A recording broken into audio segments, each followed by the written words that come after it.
De volta com a Comunidade do Conhecimento e agora vamos bater um papo com um pessoal muito legal. Um grupo de missionários que foi até um país muito pobre da África resgatar e cuidar das crianças nas áreas social e espiritual. E levam o evangelho através da arte, teatro, música e circo. Eu recebo aqui no estúdio Hudson Zanoni e Alexandre Penha. Muito obrigada pela presença de vocês aqui. Muito obrigado. O prazer é nosso. Vocês voltaram da África quando? Faz 2 semanas que nós voltamos de lá. Foi um grupo de 27 pessoas, isso? Isso, foram 27 pessoas, algumas pessoas do Paraná, Santa Catarina, São Paulo, Goiás. Boa parte aqui do centro-sul do país foram pessoas dessa região. Então, onde é que surgiu essa ideia dessa viagem? Bom, a gente conhece uma missão muito séria chamada Missão Desafio, e essa missão, todos os anos eles têm alguns trabalhos de impacto em algumas regiões do Brasil e também fora do Brasil. E a gente já esteve com eles no Haiti o ano passado, e aí esse ano surgiu esse convite para estar lá em Burkina Faso, na África, e aí a gente encarou esse desafio com a ideia de levar a arte, né, um lugar onde não conheciam a arte, o teatro, o circo, o palhaço, e a gente foi com essa ideia. Nós trabalhamos com teatro, nós somos atores, trabalhamos com palhaços há muito tempo, com circo, então a gente foi para somar nessa área. Como é que foi esse trabalho de vocês lá? A gente sabe que é um país muito pobre, né? Isso, Burkina é considerado um dos países mais pobres do mundo. Ele está entre os 10 mais pobres, talvez o 5º país mais pobre do mundo. É o país que tem o maior índice de analfabetismo, 76% das pessoas não leem. Nossa, então é muito complicado.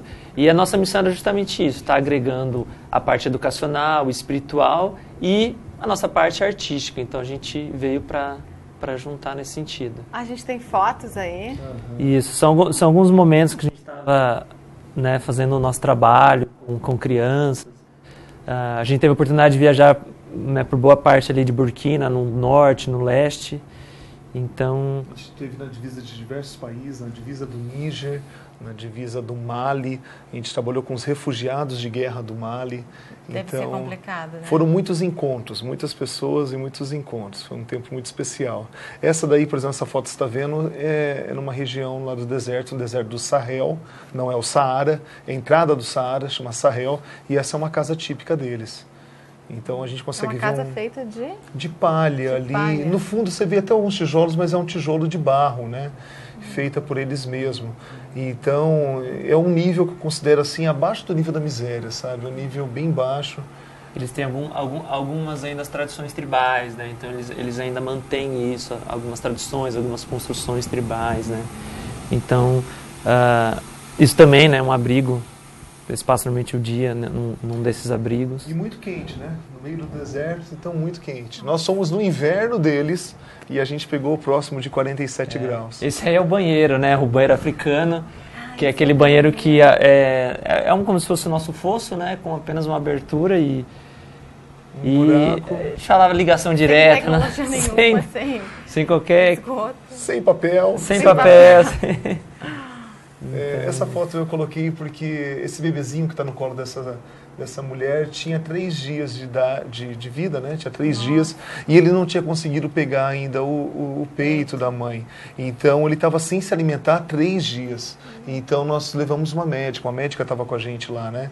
E essa médica fez um trabalho de sucção com o dedo dela no bebê e aí o bebê ele começou a mamar naquele dia. Então ele chegou desfalecido, esse bebê ali para a médica. A gente percebe que ele é muitíssimo pequeno para... Ele chegou desfalecido e depois que ele se alimentou, a gente viu ele reanimando. E como é que era o dia a dia de vocês lá? Olha só, vocês... a gente, nessa foto ali, a gente foi escoltado pelo exército de Burkina Faso. A gente foi num momento muito difícil lá em Burkina. Teve uma guerra civil agora, né, um golpe militar recentemente. Então, para andar pelaquela região do deserto, protegendo a gente dos piratas do deserto, da onde existiam as fronteiras, poderiam vir ladrões, né, das fronteiras, então a gente teve que ser escoltado pelo exército. Então ia um carro na frente escoltando a gente com o exército. Nossa. Isso é bem interessante, porque todo esse projeto ele foi embasado numa seriedade muito grande, né? Então já tem um trabalho há 7 anos acontecendo no país, então eles já têm um vínculo com o governo respeita o trabalho, né? Então é por isso que a gente tem essa abertura, né? Lá muito grande, né? E vocês, essa parte da arte mesmo, do teatro, da música, como é que vocês aplicavam isso com as crianças? Na verdade, a gente tinha que fazer uma leitura cultural, né, do próprio país, né?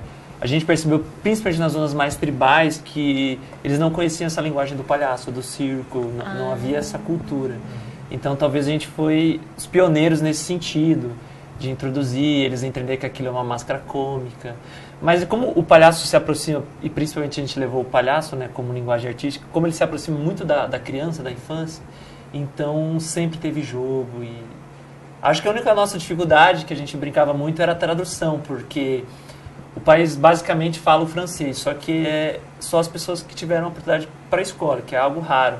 Então, boa parte são dialetos. Então, a gente falava em português, uma pessoa traduzia para o francês e uma traduzia para o dialeto. Meu Deus! São dezenas de dialetos dentro ali de uma própria região.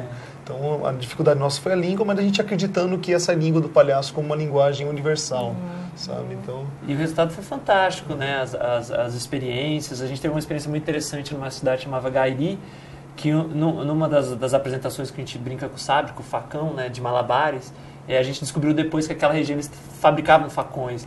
Então foi o auge do espetáculo, a gente não entendeu, né? No momento de entender, a gente achou super legal, ficamos envolto ali, mas depois a gente veio descobrir que naquela região eles fabricavam facões, por isso eles ficaram tão fascinados, né, com malabares com facão.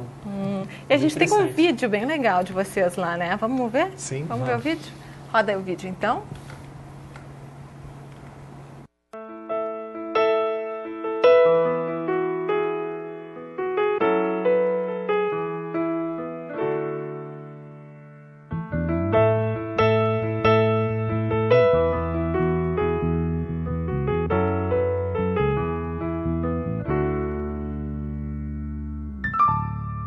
Vivemos o tempo em que o amor de muitos de nós perdeu sua essência. Fechamos as portas do nosso próprio mundo, tão pequeno e tão egoísta. Vivemos o tempo em que o amor de nós perdeu sua essência. Fechamos as portas do nosso próprio mundo, tão pequeno e tão egoísta. Pregamos a lei que não vivemos, que fala do amor ao próximo, ensina-nos a dar e servir sem esperar recompensa. Pregamos a lei que não vivemos, que diz da importância de uma vida que redimida aos pés do Criador é grande motivo de festa no céu. E diz, pessoas são importantes. E diz, pessoas são importantes.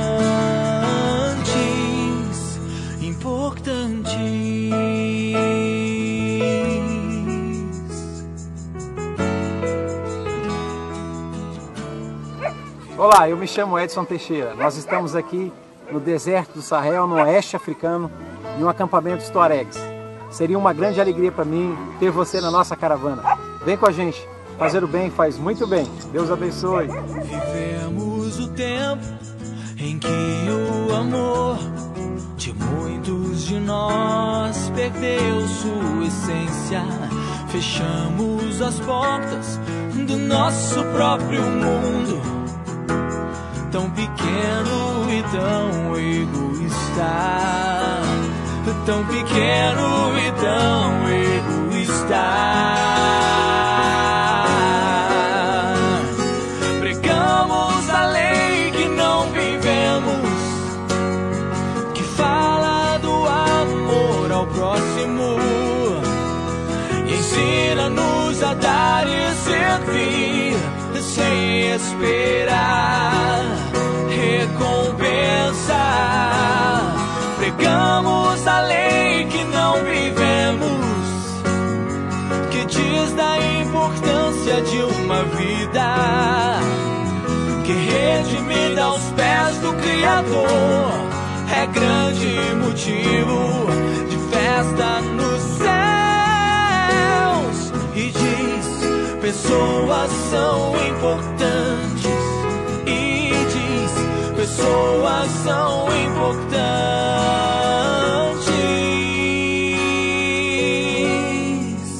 Importantes.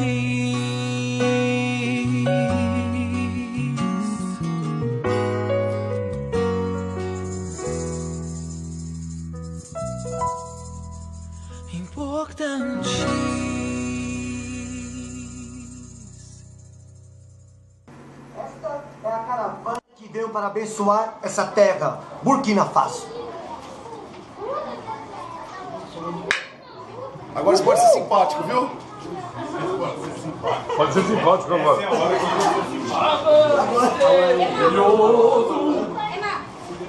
Vocês aí atrás. Ninguém garantiu. Você é o Ué, mano, Belíssimo trabalho de vocês.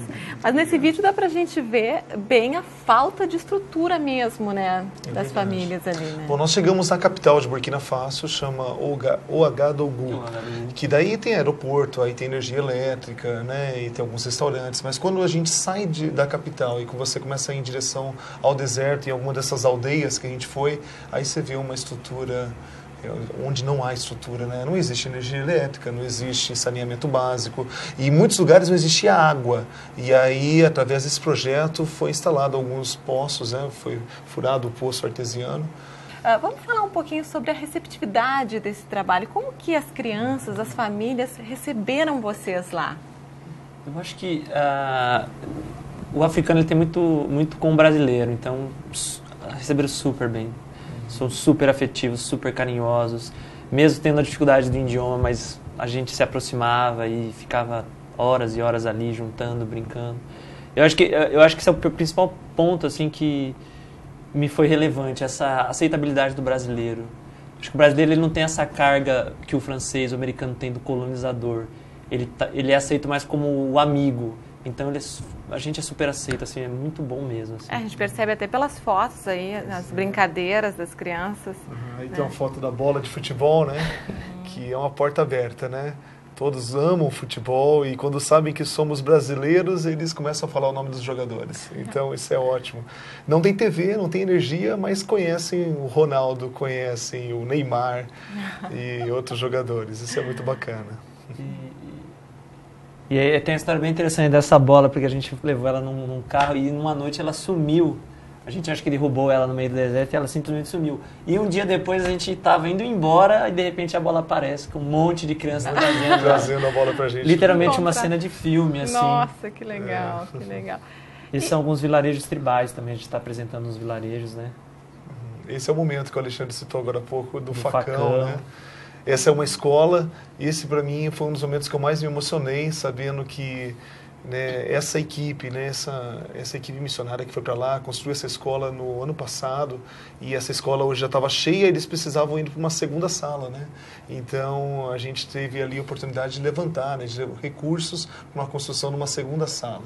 Então é muito bacana ver aquelas mesas, os lápis pequenos, simples, pedaços de papel, mas crianças que estavam ali para estudar, para aprender, quem sabe para um futuro melhor. Vocês conseguiram conquistar bastante coisa para essas famílias carentes, né? Sim, o trabalho ele foi bem amplo, então a gente levantou recursos aqui, não foi só a gente, foi um grupo de 27 pessoas, né? Então, do Brasil inteiro. Então, levantaram recursos para abrir novos poços de água, levantaram recursos para abrir estruturas para igrejas ali, onde eles não tinham onde se reunir, colégios, né? Pequenas escolas ali, simples, né? E levamos medicamento, levamos comida, foi quase 1 tonelada de comida que nós levamos. Então, foi uma forma da gente também abençoar, deixar algo para eles. Com essa falta de estrutura que eles têm, como é que funciona quando alguém fica doente numa aldeia dessas? Pois é. Bem complicado. O país ele não tem nada que não seja particular nesse sentido. Então, tanto educação e principalmente na área da saúde, tudo é pago, é privatizado. Então, basicamente, quando eles ficam doentes, é a sorte para salvá-los, né? A graça divina. ou às vezes os medicamentos que eles têm do próprio conhecimento, né? Então é muito raro. E algumas estruturas que tem são precárias, extremamente precárias, né? Uma coisa que me marcou lá, eles têm cada tribo tem uma marca no rosto que eles mesmos fazem.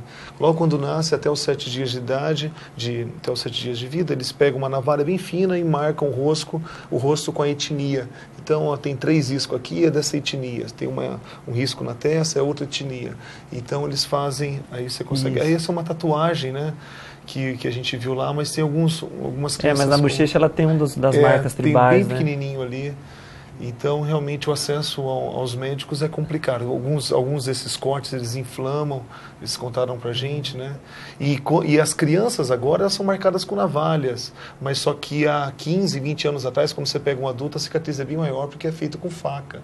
Então, isso inflama. É bem complicado. Então tem algumas culturas lá que elas estão sendo repensadas nesse sentido, justamente por isso, pela essa precariedade da saúde, né? Burkina, o antigo presidente conseguiu abolir quase 80% uma tradição tribal que era aquela de cortar o clítoris da menina, todo aquele ritual, né? Então já algo que já quase não tem mais, mas tinha. Então muitas meninas morriam porque, lógico, inflamava e depois não tinha acesso a qualquer medicamento. E entre eles vivem em harmonia, assim, entre as aldeias ali? Sim. A gente percebeu que cada aldeia tem um líder e elas são bem individuais mesmo.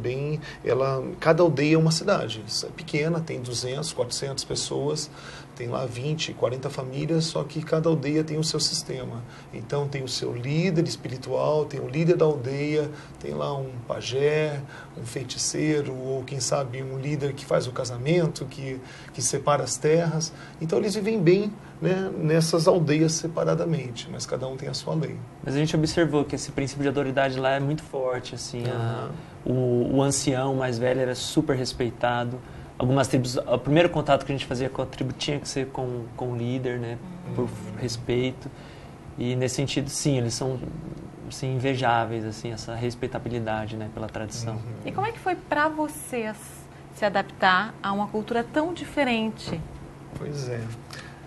A gente foi disposto a isso. Quando você vai para uma viagem dessa, você já vai se preparando para tudo, para comer o que tiver, para usar o banheiro a hora que der, para tomar banho quando der e para dormir aonde for. Então nós dormimos no chão, né, nós levamos um saco de dormir, dormíamos no saco de dormir no chão, aonde dava, comemos o que tinha lá.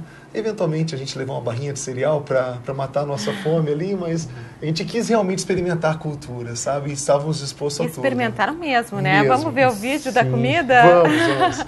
Vamos ver, depois a gente comenta. Aí, pessoal, nós estamos aqui agora no deserto do Sahel e nós vamos comer um gafanhoto. Bem gostosinho, apimentadinho. Olha só que coisinha mais gostosa. Linda esse gafanhoto. Ó, Lu. Vamos ter que comer junto, então. Todo mundo. 1, 2, 3 e já! Ele tem um gostinho de gafanhoto mesmo, não tem mais com nada. Metadinho. Pega isso aqui. Dona do olho, sim. Dona do olho é uma delícia. Pimentinha. Pimenta, né, mano? Tem que se adaptar, né? A comida lá é muito simples, é uma espécie de uma massa que eles fazem, né, com uma farinha, eles misturam sempre, molham num caldo e comem essa massa com uma farinha de trigo, de milho, né? Uma espécie de milho africano. É o milho deles. Chamado de tô, né? É como se fosse a nossa polenta, uma polenta branca, é a comida diária deles. E o gafanhoto também entra no cardápio?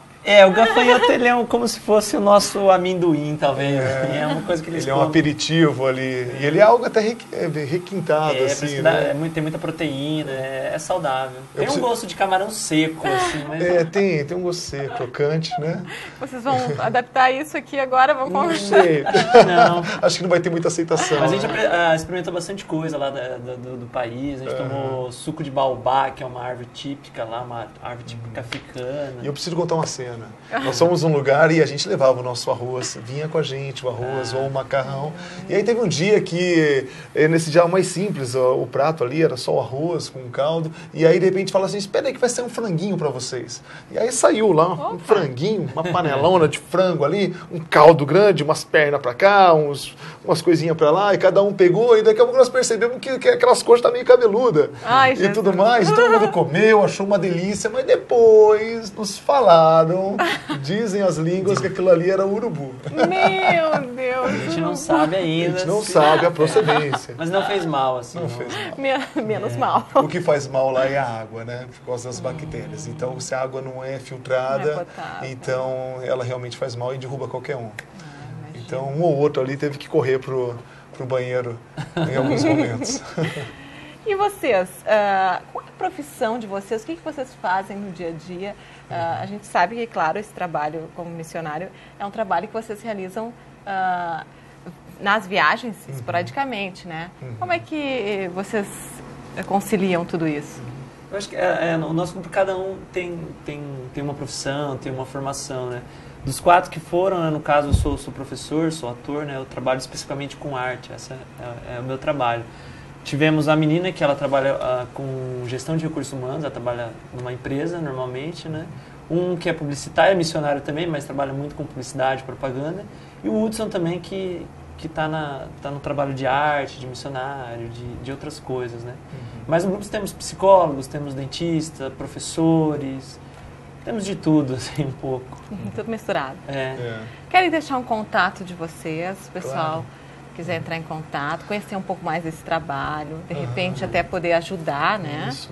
Essa caravana que aconteceu, ela acontece todos os anos, não somente para Burkina Faso, mas também para o Haiti, lá para a África e para a Índia também, fora alguns lugares aqui no Brasil. Então, outras pessoas que estão nos vendo agora, que às vezes têm interesse de ajudar de alguma maneira, aí eu gostaria de ter uma experiência dessa de curto período, né? Ficar 10 dias, 15 dias, elas podem participar e podem investir principalmente. Então, ajudando na passagem, ajudando, quem sabe, na alimentação, nos remédios que vão para lá, ou quem sabe na construção de uma escola, no orfanato, das coisas que precisam, né? Esses recursos, já que você falou nisso, saem da onde? Pois é, são amigos, são igrejas, são empresários que acreditam na viagem, acreditam, olha, esse trabalho é sério, eu conheço vocês e eu gostaria de ajudar.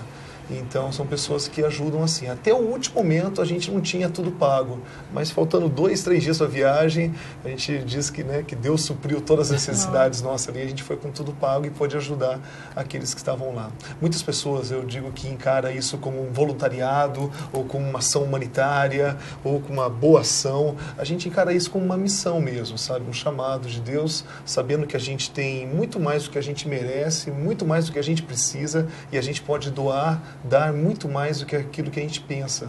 Então, essa é a nossa missão de vida, poder ajudar o próximo. Nossa, parabéns pelo trabalho Obrigado. De vocês.